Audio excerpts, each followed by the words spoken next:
Now, one of the bigger talking points that always comes up for some reason, it just happens to be in the postseason, and also recently been talked about in that radio show out west in a poll, and Inside the 605 just talked about it today, the SoDak32. Essentially taking your region, you win one game, and you're in the SoDak32. I want to turn the floor over to you. I don't really care as much as most people think, and I've said that. I mean, I do care.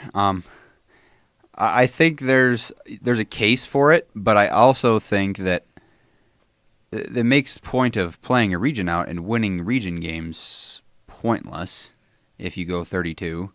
And it also, I don't know. I mean, I see both sides of the argument, but I'm more interested to see what you have to say because, honestly, I don't have a huge stake in the game, and I really think that if it does happen, I just don't want it to happen for volleyball. I feel like if it happens for volleyball, there's just such a talent split, in my opinion, that it would take away, an opportunity for another school to get in. That, I mean, may not be better, but hey, what happens in March or happens in November, only happens then. Yeah. You should be playing your best ball by then.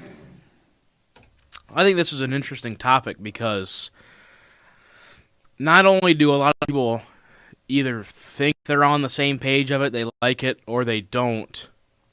I'm just thinking on a logistical standpoint, it seems like a nightmare to put together because we talk about the SoDak 16, and you think about all the travel stuff, and the neutral site, and it's becoming more and more apparent that we're not having enough schools. Not enough. No, schools don't want to do it. Yeah, put in to host the neutral site because either they put in and they're like, oh, we can't do it now because our team's in it.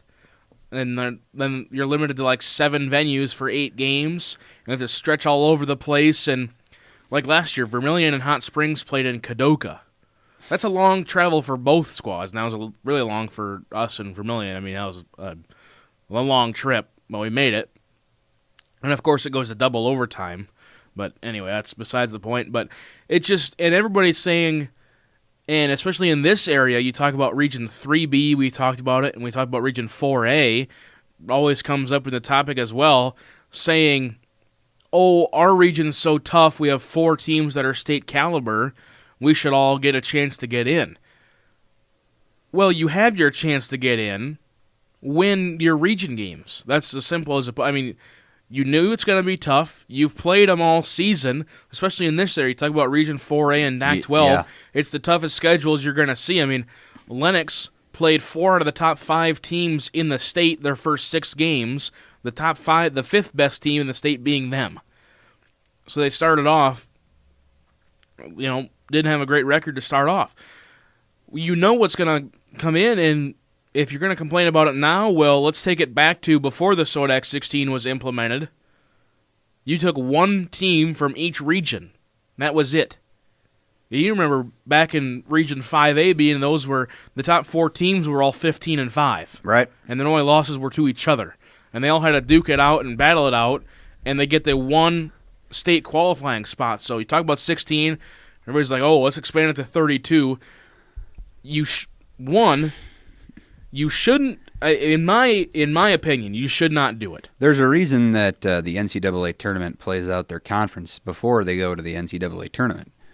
It's because you get a team who rises to the cream of the crop that gets an auto bid, and then you figure it out from there. I mean, it wouldn't be the same for, you don't want that subjective nature for high school, but there's a reason that you play the game first. I see what you're saying. Or, and then let's just fantasize, we're in the SoDak 32. You look at Class A. Each region has 7 teams. So you lock up the number 1 seed. You don't play for 2 weeks until the SoDak 32. That hurts them more. They're going to be locked in seed points, and the other ones can bump up and down a little bit before they get reseeded in the SoDak 32. So we're going to start moving around regions and moving classifications. So we have 8, so nobody gets an automatic bid. It's going to be a logistical nightmare.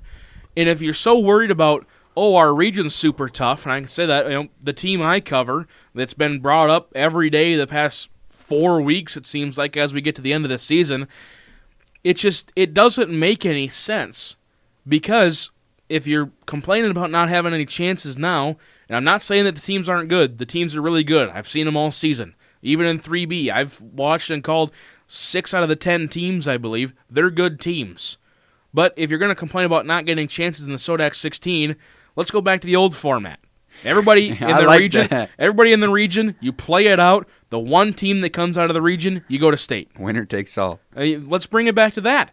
SoDak32, where does it stop? We just say SoDak48 and say, okay, what's the point of even having regions? They try to put them in geographically so we don't have to travel a bunch to play a bunch of teams that are all the way across the state because we think they're good. That's what these classics are for, to get a chance for it. From a logistical standpoint, it doesn't make sense, and it seems like at some point we're just giving out participation trophies, saying, oh, congratulations, you made it to the SoDak32. Let's say you're a Sioux Falls team. Let's send you up to Pierre as the number 31 seed to play the number 2 seed. Lose by 55 and drive home the next day and expect to be in class the next day. And, I mean, at some point, when are we looking at this and saying, these are students, too? Yeah. Like, you look at travel just the way it is now. I mean, you look at these long travel trips. I can say this as going with Vermilion. Luckily, they only had to go up to Madison a couple times, but that's a 4.5-hour round trip. You're getting back past midnight, and you're in class the next day at 8 o'clock. They're students. I don't disagree with you, but I think you're bringing up, there's a point that needs to be brought up with this. The folks bringing this idea and thought forward are not the folks who have the power to make a change. Well, 100%. So, with that, it's just a lot of smoke and mirrors. Yeah, it's just, I don't see any reason to change it. I was kind of for it for the SoDak 16 when it was first introduced, I believe, if I'm not mistaken. Now, again, that was a long time ago. Let's go back and play a game, reseed, you know. Yeah, no, I don't know. It doesn't make sense logistically. And, like, okay, so say it's the SoDak32. When are you going to play those games? Are you expected? You've already made the season a week longer than it was, 10 years ago. Or if you're expected to go on let's just say it's Monday, Thursday to try to make it better for them.